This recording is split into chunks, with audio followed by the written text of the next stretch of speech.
ऊंचा मुकुट हिमालय, उजली सी नदियों की माला है।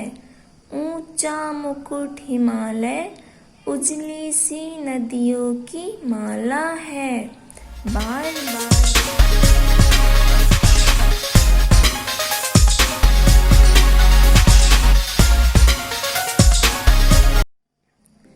अब हम आपके हिंदी पाठ्य पुस्तक की पहली कविता, जिसका नाम है देश, का गायन करेंगे और इसे अंत तक समझेंगे। सोने जैसे दिन है इसके, चांदी जैसी रात रे। सोने जैसे दिन है इसके, चांदी जैसी रात रे। छोटे मुँह से कैसे कह दूँ इस भारत की बात रे। इस पद में कवि के कहने का तात्पर्य यह है कि मैं अपने भारत की कैसे प्रशंसा करूं कि वो कितना सुंदर और गौरवशाली है। वो कह रहे हैं कि इसके सोने के समान दिन है। जब सूर्य अपनी किरण फिराता है तो लगता है मानो चारों तरफ धरती पर सोना बिखरा है, और जब रात होती है तो लगता है रात की चांदनी में मानो चारों तरफ चांदनी ही चांदनी हो। ऊंचा मुकुट हिमालय, उजली सी नदियों की माला है। ऊंचा मुकुट हिमालय, उजली सी नदियों की माला है। बार बार पग धोया करता, नील सिंधु मत वाला है।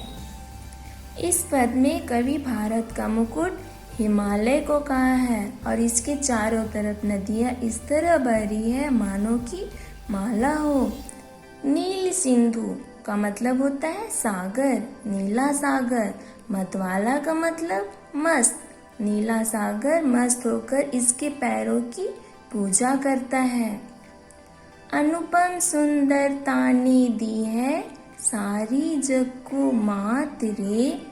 अनुपम सुंदरता ने दी है सारी जग को मात रे। छोटे मुँह से कैसे कह दूँ इस भारत की बात रे। हमारे भारत की इस अनोखी सुंदरता ने सारे जग को मात दे दिया है। कहने का तात्पर्य यह है कि हमारे भारत जैसा सुंदर देश सारे संसार में कोई अन्य देश नहीं है। और छोटे मुँह से कैसे कह दूँ इस भारत की बात रे। मैं अपने छोटे मुँह से कैसे कह दूँ इस भारत की बात। एक बगीचा देश हमारा, फूल प्यार के खिले यहाँ।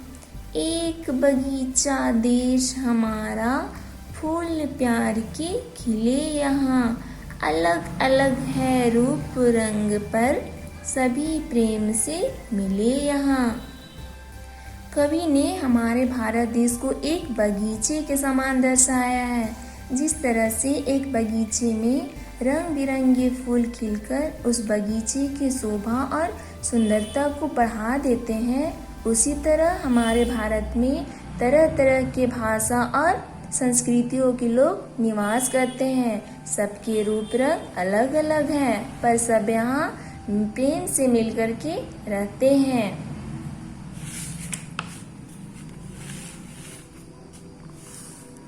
हर मौसम में मुस्काते हैं इस उपवन के पातरे।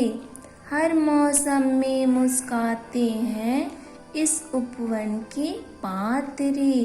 छोटे मुँह से कैसे कह दूँ इस भारत की बात रे। कहने का तात्पर्य यह है कि जिस तरह पतझड़ के मौसम में पत्ते झड़कर भी मुस्कुराते हैं, उसी तरह भारतवासी जीवन में कई तरह की कठिनाइयाँ होने के बाद भी उन कठिनाइयों का सामना करते हैं। और छोटे मुँह से कैसे कह दूँ इस भारत की बात रे। मैं अपनी छोटी मुँह से कैसे कह दूँ इस भारत की बात। मैं उम्मीद करती हूँ कि आप इस कविता को अच्छे से समझे हों। Thank you.